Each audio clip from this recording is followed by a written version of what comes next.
Siswa SMP dibunuh teman penyuka sesama jenis. Pelaku sakit hati pada korban yang putuskan hubungan. Kasus penemuan mayat membusuk terungkap. Pelajar SMP itu ternyata dibunuh dua kawan lamanya yang disebut penyuka sesama jenis.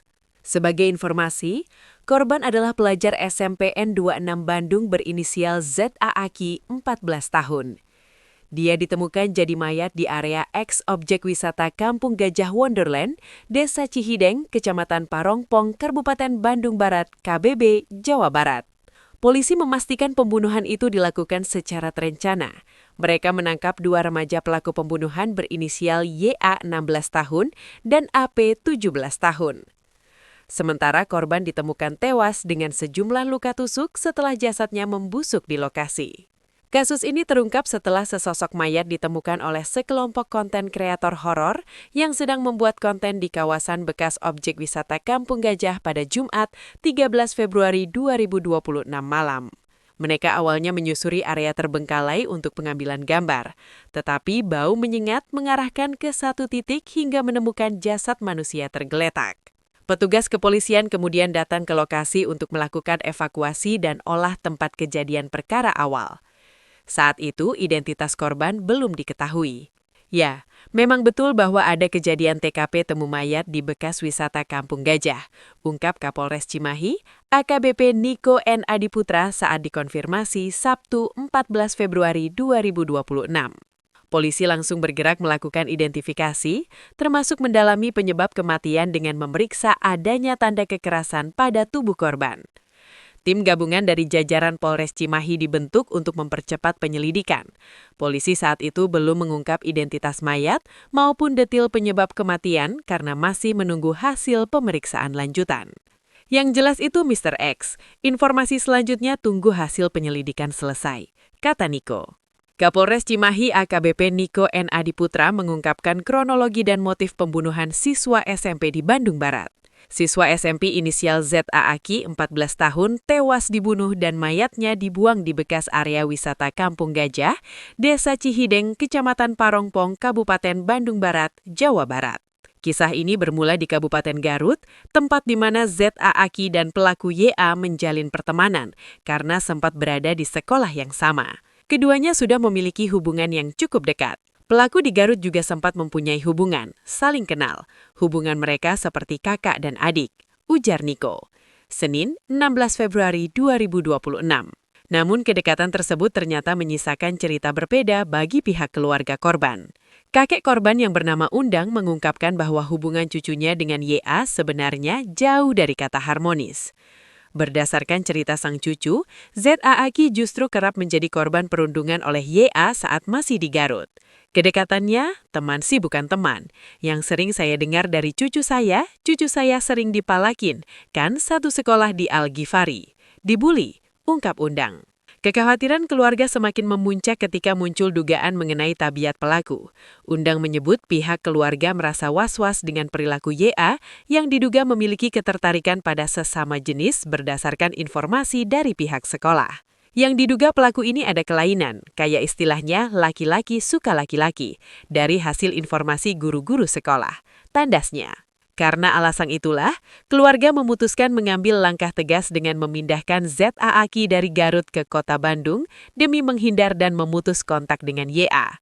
Bahkan keluarga sudah menginstruksikan langsung kepada YA dan orang tuanya agar tidak lagi menghubungi atau mendatangi ZAAKI. Meski jarak sudah memisahkan, YA ternyata tidak berhenti mengejar.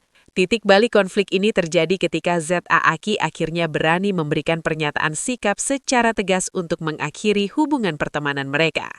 Keputusan korban untuk menjauh dan memutus hubungan inilah yang memicu kemarahan besar di hati pelaku.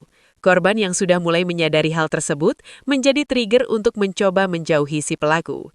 Sampai akhirnya dia mencoba memberikan pernyataan sikap bahwa ia menghentikan pertemanan dengan pelaku, kata AKBP Niko. Pernyataan putus itu membuat YA merasa sakit hati yang mendalam.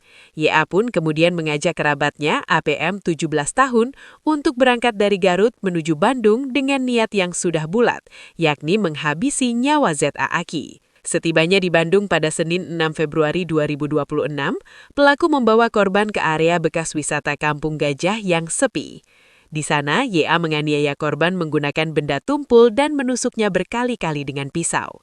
Korban kemudian dibiarkan tergeletak begitu saja hingga meninggal dunia di lokasi kejadian. Jasad korban baru ditemukan 4 hari kemudian, yakni Jumat 13 Februari 2026 malam. Hingga saat ini Polres Cimahi telah menetapkan YA dan APM sebagai tersangka. Sebanyak 13 orang saksi telah diperiksa dan polisi juga melibatkan psikolog untuk mendampingi serta memeriksa kejiwaan YA karena statusnya yang masih di bawah umur. Ada beberapa pemeriksaan yang akan kita lakukan. Salah satunya adalah dari psikolog itu sendiri, tutur Niko. Atas perbuatannya, kedua tersangka dijerat dengan pasal 80 ayat 3 UU Perlindungan Anak serta pasal 459 UU nomor 1 tahun 2023 tentang KUHP mengenai pembunuhan berencana. Ancaman hukumannya pun tidak main-main, yakni hukuman mati, penjara seumur hidup, atau penjara paling lama 20 tahun. Yang berawal dari penemuan jenazah oleh beberapa saksi, yaitu saksi GR dan saksi SA di saat sedang melaksanakan live TikTok yang ada di lokasi atau daerah X Kampung Gajah. Baik pada hari ini atau pada malam tadi, alhamdulillah Satreskrim Polres Cimahi yang dipimpin oleh Bapak Kasatreskrim bersama dengan Kanit Resmob dan seluruh anggotanya berhasil mengamankan dua orang pelaku dengan inisial YA dan AP, yang mana kedua pelaku masih di bawah umur, kurang lebih 16 dan 17 tahun. Yang bersangkutan diamankan karena terkait dengan jenazah ataupun korban yang ditemukan di daerah X Kampung Gajah, yang mana pada saat awal ditemukan, yaitu hari Jumat, tertanggal 13 Februari ditemukan oleh dua orang saksi yang sedang melaksanakan kegiatan konten atau live TikTok di lokasi tersebut. Kemudian pada saat awalnya yang menduga bahwa adanya bangkai kucing karena tercium bau yang kurang atau bau yang tidak bau membusuk gitu ya, sudah membusuk, itu ternyata setelah didatangi adalah jenazah laki-laki atau seorang pria. Kemudian dari laporan tersebut dilakukanlah olah TKP pada hari tersebut juga di malam hari, dan kemudian pada saat olah TKP ternyata ditemukan dari olah TKP awal dan juga dari melakukan visum awal yang mana sekarang juga sudah dilakukan otopsi, di mana terhadap korban ternyata ada beberapa luka, yaitu yang pertama luka di bagian kepala, luka benda tumpul di bagian kepala sehingga mengakibatkan robek, dan kemudian juga ada luka tusukan kurang lebih 8 kali tusuk di bagian perut. Kemudian berdasarkan hasil keterangan dan hasil olah TKP, alhamdulillah dalam kurun waktu 1 kali 24 jam seperti yang kami sampaikan di awal, berhasil diamankan dua pelaku, yaitu YA dan APM, di mana antara pelaku dan korban saling mengenal.